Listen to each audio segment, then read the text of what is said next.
Imagine two guys, both 34 years old, both earning $88,000 a year, living in identical three-bedroom apartments. One has $142,000 in liquid assets and sleeps 8 hours a night. The other has $4,200 in a checking account, carries $18,000 in revolving credit card debt, and wakes up at 3 a.m. wondering how he's going to fund a family vacation. The crazy part? They have the exact same budget. If you want to stop the bleeding and finally see the invisible traps designed to keep you poor, hit subscribe right now, because the story of how that first guy kept his $142,000 is hidden in what we are about to uncover, and it starts with a psychological trick that corporations have weaponized against you. Both of those men buy the exact same amount of groceries, take the exact same number of trips, and buy the exact same clothes. But the second guy is bleeding out financially from 1,000 tiny cuts he doesn't even know he's suffering. The modern financial world is no longer about taking your money by force. It is about convincing you to hand it over voluntarily in the name of convenience, status, and optimization. I am going to walk you through 12 things that, when you run the actual numbers in 2026, are mathematically designed to siphon your wealth. The first trap, hiding in plain sight, lives right on your home screen. Food delivery applications have convinced you that paying a small delivery fee is the price of a quiet night in. You are tired, the day was long, and a $4 delivery charge feels like a fair trade for your time. But that fee is a decoy. The real extraction happens in the menu markups. A fast casual burrito that costs $11.50 in the store is quietly listed at $15.20 in the app.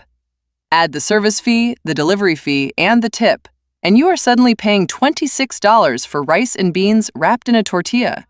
You are paying a 126% premium for the luxury of not driving 8 minutes. You aren't paying for convenience. You're paying a stupidity tax on impatience. If you delete the app and pick up your own food just twice a week, you keep roughly $1,400 in your bank account over a year. That is a mortgage payment saved simply by turning your steering wheel. That same psychological manipulation of friction is driving the second massive wealth leak, which is the explosion of buy now, pay later microloans at everyday checkouts. You go to buy a $160 winter jacket online, and the checkout page defaults to 4 easy payments of $40. They boldly promise 0% interest. It looks like free money. It looks like leverage. It is a highly engineered behavioral trap. The data proves that when consumers use buy now, pay later, their average order value jumps by 40%. You don't just buy the jacket. You buy the matching $65 boots because the immediate cost only went up by $16. Retailers swallow the processing fee because they know breaking the payment into psychological fractions destroys your spending discipline. And while they promise no interest, late fees hit over 31% of users, devastating their financial margins. The fix is absolute. Implement a 48-hour cooling-off period for any non-essential purchase, and never, ever finance consumer goods. If the money doesn't leave your checking account all at once, you cannot afford the item. There is a mathematical illusion hiding in your kitchen right now that makes a 15-year investment instantly worthless, and we will break it down shortly. But first, we need to talk about the heavy metal cards sitting in your wallet. Premium travel credit cards with $695 annual fees have become a bizarre middle-class status symbol. The banks pitch these metal cards with montages of first-class flights, exclusive airport lounges, and dedicated concierge services. They tell you the fee pays for itself. Let's look at two real people to see how this actually plays out. Mark and David are both 29 years old and both earn $92,000 a year. Mark applies for the luxury metal card. He pays the $695 fee up front. To justify it, he starts taking Ubers he doesn't need just to use his $15 monthly credit. He buys expensive flights on specific partner airlines just to earn point multipliers. He spends his entire year optimizing his life around the bank's rules just to break even. David takes the opposite approach. He opens a free, no annual fee card that simply pays 2% cash back on everything. He takes the $695 he didn't give the bank and buys an S&P 500 index fund. He lives his life exactly how he wants, taking cash back effortlessly. Over 10 years, Mark has collected some complimentary airport cocktails. David's invested annual fees, compounding at 8%, have grown into $10,800 in pure liquid wealth. The bank doesn't issue a metal card to give you a lifestyle upgrade. They issue it to lock you into an ecosystem where you overspend to justify an upfront loss. Downgrade to cashback and keep your own money. Now, let's walk into the kitchen. The smart home appliance revolution is a disaster for your net worth. You go to buy a refrigerator, and the salesperson steers you toward the $3,400 model with a massive touchscreen built into the door. It tells you the weather. It lets you look at your milk while you are at the grocery store. It feels like the future. The reality is that you just bolted a giant iPad to a compressor. A high-quality dumb refrigerator will keep your food cold for 15 years. A touchscreen operating system stops receiving security updates and software patches in about 4. When the screen dies or glitches, the repair costs more than the appliance is worth, forcing you to replace a perfectly functional cooling box because the novelty tablet attached to it became obsolete. Manufacturers love this. It brings the upgrade cycle of the smartphone industry into your kitchen. Stop buying appliances with microchips. Buy mechanical, reliable machines that do one job flawlessly. And use the $1,500 difference to fund your emergency savings. Later, I'm going to show you why doing the so-called responsible thing with your retirement account might be costing you a literal Ferrari. But right now, we need to look at how the wellness industry is draining your disposable income. Personalized daily vitamin packs have flooded social media. You take a 5-minute online quiz about your energy levels, and a company sends you 30 beautifully branded daily pouches containing exactly 8 pills tailored to your unique biology.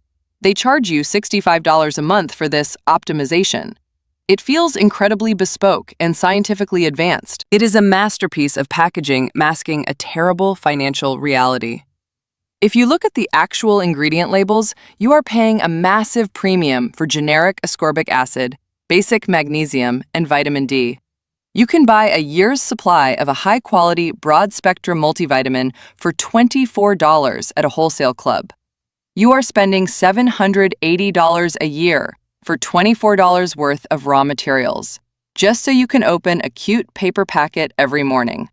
You cannot buy your way to perfect health through premium packaging. Cancel the subscription, buy the bulk bottle, and invest the $750 difference. That desire for a visually perfect life leads directly to the next trap: the aesthetic home restock. Social media has convinced millions of people that a chaotic pantry is a sign of a failing life. The solution sold to you is spending $400 on uniform glass jars, acrylic bins, and custom printed labels. You take your $3 box of cereal and pour it into a $35 airtight container. You don't need a bamboo lid for your detergent pods. You need to close the cabinet door. You are spending hundreds of hard-earned dollars on secondary packaging for items that already came in perfectly functional packaging. This is the illusion of control disguised as an investment in your home. It creates zero equity. Leave the flour in the paper bag and stop financing the container industry. Let's move to something much larger. I'm about to challenge something you have probably been told is the ultimate responsible adult decision: target date retirement funds. If you have a 401k, your company likely defaulted you into a fund labeled something like Target 2055. The pitch is simple: set it and forget it. Brilliant Wall Street managers will slowly shift your money from aggressive stocks to conservative bonds as you age. It sounds perfectly prudent. It is actually a Trojan horse for wealth-destroying fees. Many of these funds charge an expense ratio of 0.45% or higher, simply to act as a wrapper holding other underlying index funds. 0.5% sounds meaningless. It is not. If you invest $500 a month over 30 years, assuming a standard 8% market return, that tiny 0.45% fee will quietly skim over $94,000 out of your final balance. You lose nearly $100,000 simply because you didn't want to log in once a year and rebalance your own portfolio. The fix takes 10 minutes. Move your money into a broad market index fund with a 0.03% expense ratio. Keep the $94,000. While we are talking about investments, we have to talk about the app-based fractional asset platforms. In 2026, you can download an app and buy shares in a vintage Rolex, a rare bottle of wine, or a piece of contemporary art. They sell you the feeling of playing in the billionaire's sandbox for only $50 a share. What they do not loudly advertise is the math. You pay sourcing fees. You pay management fees of up to 1.5% annually. And most importantly, you are buying an entirely illiquid asset. If you want your money back, you have to wait for the platform to decide to sell the watch, or try to offload your shares on a secondary market with massive spreads. You are taking on all the risk of physical asset depreciation while paying a tech company a premium to hold it for you. You are buying a dopamine hit, not a financial asset. Real wealth is boring. Real wealth is liquid. Stick to the stock market and leave the vintage watches to people who can afford to lose the money. The tech industry is pulling a similar trick right now with hardware upgrades. The massive push to integrate artificial intelligence into every laptop and smartphone has triggered a wave of marketing telling you your 3-year-old device is dangerously obsolete. They promise that the new AI chips will revolutionize your productivity. Here is the reality of the engineering. The vast majority of the heavy lifting for consumer AI tools happens in the cloud, on server farms in the desert, not on the processor in your pocket. You do not need to spend $1,800 on a new flagship phone to prompt a language model. Your current hardware is entirely capable of accessing the exact same tools through a web browser. Upgrading perfectly good hardware for a software revolution is a guaranteed way to destroy your capital. Hold your devices for 5 years. When the battery degrades, spend $79 to replace the battery, not $1,200 to replace the screen. There is a silent killer in your budget right now, and it operates entirely on your exhaustion. Micro-SaaS weekly auto drafts. A few years ago, apps charged a flat $5 to download. Then they moved to $30 a year. Now, the most predatory productivity, fasting, and habit tracking apps charge $3.99 a week. They know that your brain perceives $4 as spare change. It doesn't trigger your financial defense mechanisms. But $3.99 a week is $207 a year. If you have just 4 of these apps running silently in the background, you are bleeding over $820 annually for digital checklists and breathing timers. They rely entirely on subscription fatigue. They make the recurring charge so small that logging in to cancel it feels like more effort than it is worth. The antidote is the quarterly audit. Every 90 days, comb your bank statement. If you are paying for an app weekly, delete it immediately. Use the free defaults built into your phone's operating system. Let's look at how you are feeding yourself. Pre-portioned meal delivery kits are marketed as the ultimate hack for the busy professional.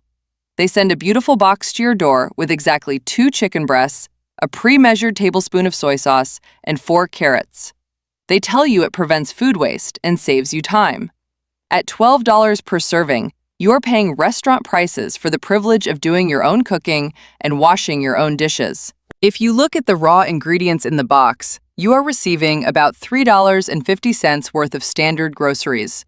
The rest of your money is paying for cardboard, ice packs, and a venture-backed logistics chain. If you struggle with the time it takes to grocery shop, the mathematically sound alternative is grocery store curbside pickup. You order exactly what you need in the store's app, you pay retail prices without the massive markups, and you eliminate the friction of walking the aisles. You save the time, but you keep the premium. Finally, we arrive at the largest structural illusion of them all, the starter home with a 7% mortgage. Conventional wisdom says that renting is throwing money away and buying a home is always a solid investment. So, a young couple buys a small townhouse with a plan to live there for just 4 years before upgrading. They believe they are building equity. They don't understand an amortization schedule. For the first 5 years of a standard 30-year mortgage, the vast majority of your monthly payment goes entirely toward interest, not the principal. When you factor in the 3% closing costs on the purchase, the 6% agent fees when you sell, property taxes, and inevitable maintenance, owning a home for only 4 years is mathematically catastrophic. You can easily lose $45,000 in sunk costs trying to avoid spending $20,000 on rent. Renting is not throwing money away. Renting is buying flexibility. It is buying a cap on your downside risk. If the roof caves in, you make a phone call instead of writing a $12,000 check. Unless you are fully committed to staying in a property for at least 7 years, keep renting, keep your cash liquid, and let the landlord absorb the volatility. If you step back and look at every single item we just discussed, a chilling pattern emerges. The system is incredibly efficient at making bad financial decisions look completely normal. Nobody goes bankrupt all at once.